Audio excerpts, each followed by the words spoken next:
Thank you very much. All right, so the order of business today is to consider vote 14, local government, in our schedule for the Western Cape Appropriation Bill of 2025, as has been expressed in the previous meetings that have taken place this morning. This is the retabling, effectively, of the budget that was previously tabled and where we had deliberations around that previously in our committee. And this is an obligatory retabling to the committee for consideration. Just a reminder of the rules: please ensure that your microphone and camera are off when you are not speaking. It would be preferable for your camera to be on when you are speaking, but it is not essential. In terms of a minority viewpoint, a minority party may express a minority view in the report in terms of Standing Rule 90. And just a reminder that the interpretation and spirit and intent of Standing Rule 90 needs to be considered when a minority party presents a minority view for inclusion in the committee's report. Reserving a view for expression in the House or abstaining is not regarded as a minority view. In terms of members present, if we can just briefly go through all members present, if you can introduce yourselves, colleagues.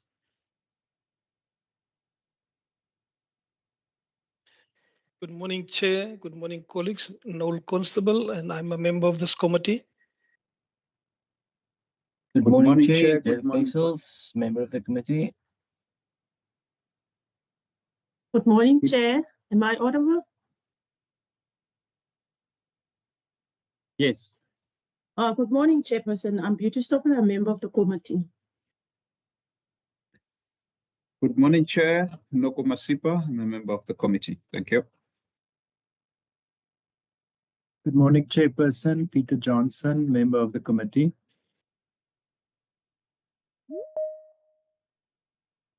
Thank you very much. We do have one apology from Member Grant Murray of the Freedom Front Plus. Mr. Kutsia, have you received any other apologies? Morning, Chair. No other apologies were received, Chair. All right, thank you very much. With that, I'm now going to hand over to Minister Anu Murray, who is standing in for Minister Anton Brudel, who is on an official engagement in Germany. And Minister Murray will then introduce the item for consideration and give the HOD a brief opportunity to add some context and comments, after which we will put the vote to the committee for consideration. Over to you, Minister Murray. Thank you, Chair, and good morning to everyone. Thank you for the opportunity to say a few words before the committee begins its discussions on a 2025-2026 budget for the Department of Local Government. As you know, Minister Brudel is currently attending the Hamburg Sustainability Conference in Germany, where he is presenting a Western Cape government perspective on food security and water management within the context of climate change. He apologized for not being able to attend this session and asked me to act on his behalf. Chair, allow me to thank and congratulate HOD Paulse, his senior management team, and all the dedicated officials at the Department of Local Government on behalf of the Western Cape Cabinet for the excellent results, once again, that Western Cape municipalities achieved in the 2023-24 Auditor General Report on Local Governments. 26 municipalities in the province receiving unqualified audits, 20 of which are clean audits. Through Minister Brudel, we all know that working with local governments can be very frustrating at times, but your dedication over many years is showing us these results that are standing head and shoulders above all the other provinces in our country. Chair, thank you also to you and the members of this standing committee for the important oversight work you do. This 2025-26 budget is unique in the democratic history of South Africa, and thank you for your professional demeanor as we navigate these new waters. And I now hand over to the department. I think, if I'm right, Sandra Greiling, to take us through the revised budget for 2025-26. Thank you so much. Thank you, Minister. Thank you, Chair and honourable members. Honourable Chair and members, I'm representing HUD Porter today. He's accompanying Minister, so apologies for his absence. Chair, as you're aware, at a high level, the budget aims to allow the department to enable a responsive, responsible, accountable and sustainable local government delivering services that our residents deserve. And as you've stated, the budget documents that are retabled today have not changed since their presentation to yourselves on the 31st of March. I believe that you've got two documents that have been shared. The one is an infographic. And on the infographic, Chair, there's the budget allocation over the 2025 MTEF, the 3-year period. Also per program, which we've got 4 programs in the department, one for administration, local government, development planning, traditional institutional management. We've also broken the budget down in terms of program, economic classification and earmarked funding, and then linked to our provincial priorities. Chair, you could please indicate to us whether you want us to go through the detail of the budget or just rather ask specific questions.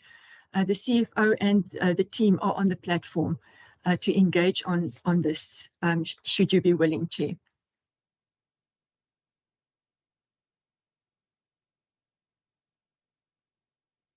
Thank you very much, and thank you for tabling that item for consideration.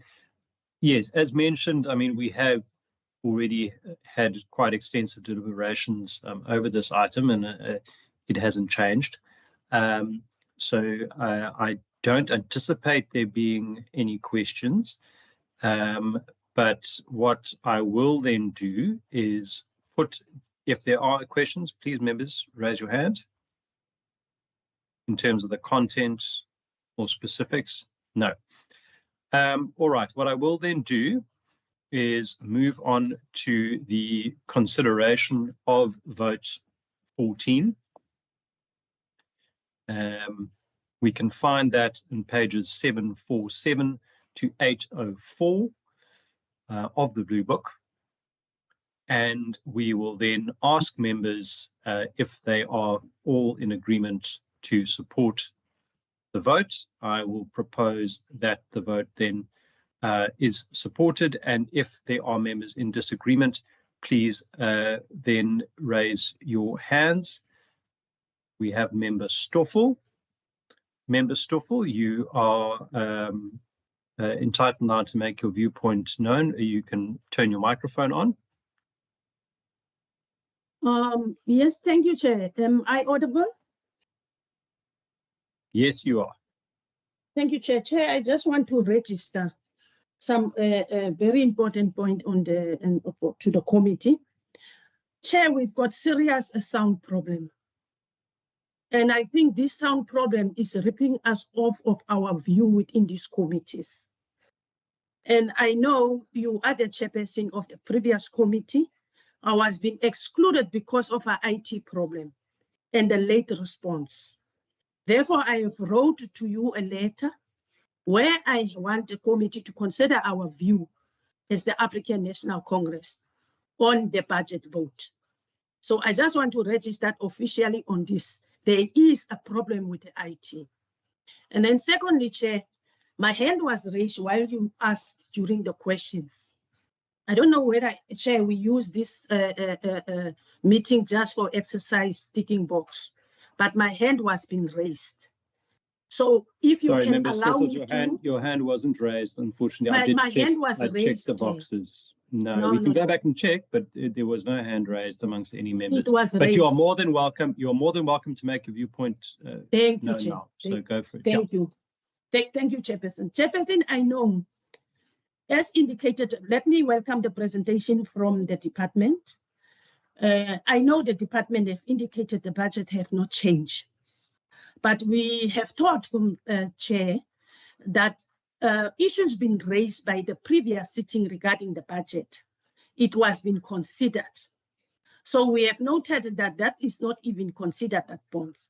But I wanted to raise this, and I want also to ask the department, when it comes to disaster management, there has been extra funds being allocated by the budget committee, by the Department of Finance to the department in terms of disaster.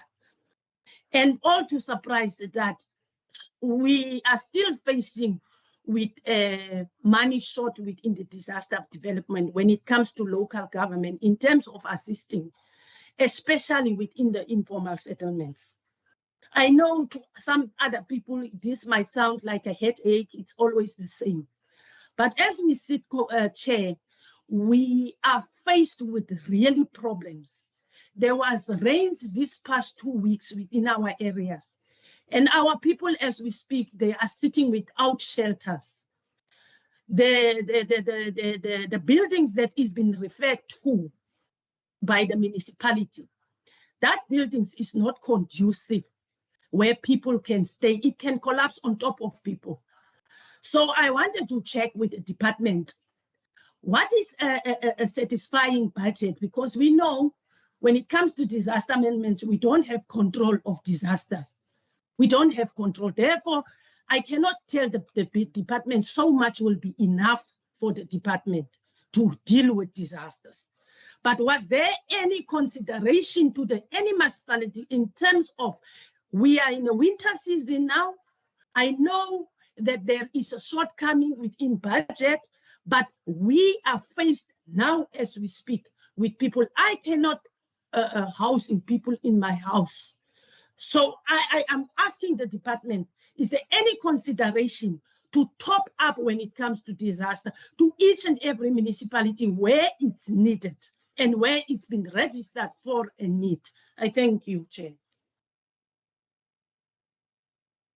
Thank you very much for that comment, Member Stoffel. I am going to then just pause our deliberation on the support, taking into consideration your struggle with raising your hand, and just giving the department, Ms. Freiling, an opportunity to respond to that query around additional relief provision. Chair, Mr. Diner is on the platform. I think he's in a better position to respond specifically to the query around disaster.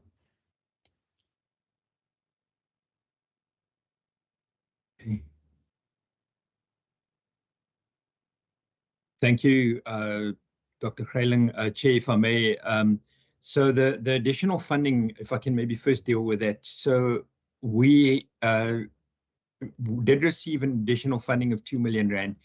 And what we've decided to use that money for is, often when we have flooding in this time of the year or disasters happening, we need to carry out certain emergency work very, very rapidly.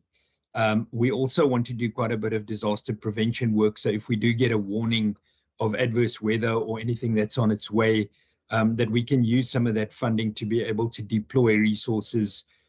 We sometimes have to move generators. Those are very costly activities. As far as emergency shelter is concerned, and as far as humanitarian assistance is concerned, we as the Provincial Disaster Management Centre coordinate those activities, but we don't manage those activities ourselves. So the Department of Social Development is responsible for providing that humanitarian assistance together with NGOs. So they're in our disaster centre. When we have a disaster, they run what we call the humanitarian cluster. And I know that there has been a value of, I think, approximately 5 million rand made available this year, which has not happened before, to be able to assist people in the event of those kind of incidents.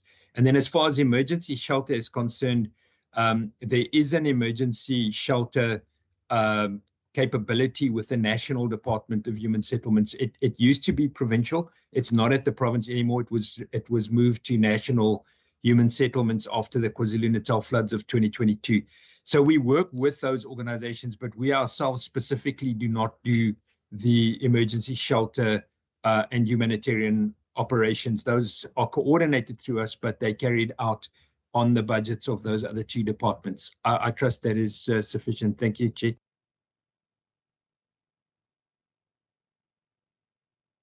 Thank you very much, Mr. Diner, for clearing that up. I do think sometimes there is maybe a bit of confusion as to who deals with what, and I think it's important to have that clarified.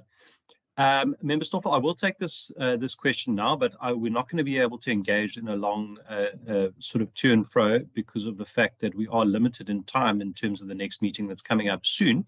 And we do need to get to the point of expressing the view of the committee, but I will give you an opportunity for a follow-up question. So over to you, Member Stoffel. Thank you, Chairperson. Chairperson, thank you for the response, but I wanted to be properly guided. That's why I'm raising my hand. Remember before, as you indicated, that you did assist before, it's true. As a result, Canaland have received 1 million on that time, and it was paid to the service provider.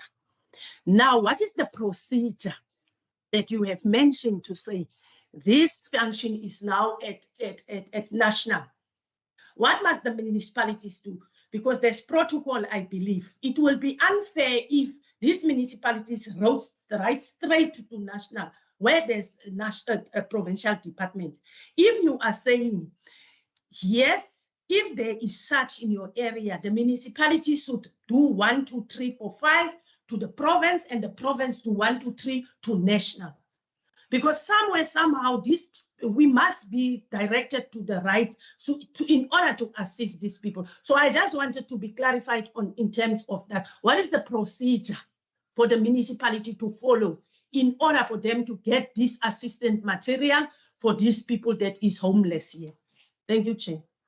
Thank you, Member Stoffel. Mr. Diner, if you can just briefly respond to that. Sorry, Ms. Railing, Dr. Railing, I'm going by you, if that's all right. Right. Thank you, Chair. So, yes, when a disaster happens, and we need to understand that it doesn't have to be a declared disaster because that's a process. So if a disaster takes place and a major flooding incident takes place, depending on what level it happens. So if it happens at a local level, the district municipality is responsible for disaster management. So they will contact, if they get the reports, together with the Department of Social Development. We also bring in the Provincial Human Settlements to assist. They will then do an assessment of what the damage is and then contact the National Department. And I must say the National Department does respond in a number of major incidents that we've dealt with quite fast. They send people down, the people do a rapid assessment, and then the decisions get made around assistance. I think we also need to just realize that in an incident like the Riverlands incident that we had in the Swartland near the end of last year, in August, I think last year, that was declared a disaster. And then it's different because then that municipality can actually apply for funding to repair whatever the infrastructure damage was. But it's really the municipality, when the incident happens, to request assistance through the District Disaster Management Centre, Provincial Human Settlements and Department of Social Development get involved, and then the system gets activated. Thank you, Chair. Thank you very much, Mr. Diner. Before we go to the consideration, Member Stoffel, just in terms of your query, in terms of the previous vote that took place at 9 o'clock, unfortunately, you can't express a minority view via email. It's unfortunately due to you not being present in the meeting, you did miss out on that opportunity. But if you do want to raise that with anyone else, you're more than welcome to. I have noted your query in terms of having IT challenges, although I did note that other members did all manage to log in, and I wasn't made aware at all prior to the meeting or during the meeting that you were struggling with any IT challenges. But we are considering vote 14 now. So in terms of vote 14, I will put to the committee support for vote 14. So yes, Mr. Kutsia. Chairperson, may I just interrupt? I see Member Stoffel's hand is up again. Yes, we're not taking other hands now. We're moving on to the consideration of the next vote, unless it's a point of order. Is it a point of order, Member Stoffel? Yes, Chair. Yes. What is the point of order? You are out of order, Chair. because terms on of- this, or because on this reason, member vessels had now just a connection problem, and you will be the first one who registered that in the committee. Whilst Tina, from 8:45, we have registered this. It's not our problem that the people of that it's responsible to report to you doesn't report what we are struggling with. I'm just taking member vessels. So I don't know, Chair, whether this thing got names or faces attached. I don't know, Chair. I'm not saying you are doing, but I'm saying, Chair, for now, it is out of order. 11 minutes past 9, the meeting was still on. I have communicated on the group. I have informed Mr. Morris. I informed the administrator of us. We have informed Mr. Juan. So what must we do? What must we do? Okay. It Member was Stoffel, two of our members, Chair. Sorry, It was Member two Stoffel, of our members who can I just call you experienced to that. order for a second? What you can do is send your official complaint through to the Speaker and the Chief Whip, and they can consider that. Unfortunately, there's nothing I can do if you miss the meeting. And we, as I say, you can't express that But via it's based via on email attitude. in terms of the It's rules based of on order. attitude. In terms It's of the based rules on of order. attitude, Chair. Pardon? It's based on attitude. Because I just registered member vessels. We have sympathized with him. You even asked the chairperson of the official to phone him. You see the difference here. You ask her to Sorry, phone her. Member Stoffel, just with respect, you are out of order. The previous meeting, I was Okay. not the chairperson. I was merely a member of that committee. And Member Vessels was in the meeting at that time. If we can then move on, because we are running out of time, to consideration of vote 14. And I'm going to put to the members of the committee whether they are in agreement to support or not support the vote. It's from pages 747 to pages 804. Can the members in support please raise their hands on the virtual platform?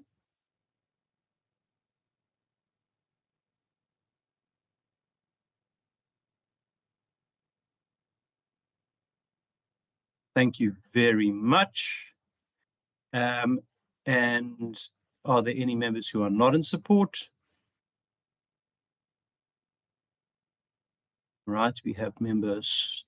Sorry, Member Masipa, yeah. Member Stoffel, all right. Member Stoffel, is there anything you'd like to add? Yes, Chair. I just want to express the view of the African National Congress based on Rule 90, the majority view. Thank you, Chair. Thank you very much, Member Stoffel. All right, so now if we can just move to lighting the resolution. All right, so in terms of the report, the Standing Committee on Local Government, Environmental Affairs and Development Planning on vote 14, local government, in the schedule to the Western Cape Appropriation Bill 2025 B4-2025, dated 4th of June 2025 as follows. The Standing Committee on Local Government, Environmental Affairs and Development Planning, having considered the subject of vote 14, local government, in the schedule to the Western Cape Appropriation Bill 2025 B4-2025, referred to it in accordance with Standing Rule 188, reports that it supports the vote. And we will also note that the African National Congress, in line with Standing Rule 90, expressed its minority view that it does not support the vote. Colleagues, in terms of resolutions, is there any other resolution that any member would like to make? If not, we can then call the meeting to a close. Member Stoffel, you have your hand up. Yes, Chair. Chair, I think at some stage we have to take a resolution whereby we will ask the disaster management to come and present us a report in terms of how is their plan in terms of dealing of informal settlements within our province. I thank you, Chair. Thank you, Member Stoffel. That will be noted. and we will put that in as one of our resolutions from the meeting to look into that. Thank you very much, colleagues, and good luck for the rest of the meetings for today.